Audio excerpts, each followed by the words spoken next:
Assalamualaikum.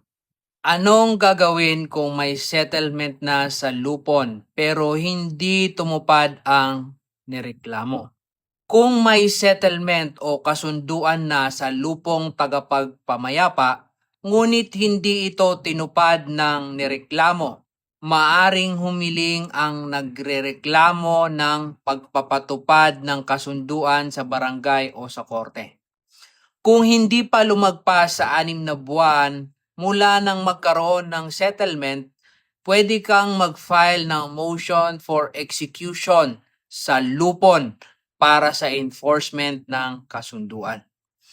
Kapag lumampas naman sa 6 na buwan, kagaya ng tanong niya na 7 months na, ang settlement ay maaring ipatupad sa pamamagitan ng pagsampa ng action to enforce the amicable settlement, arbitration award, complaint for sum of money o complaint seeking specific performance.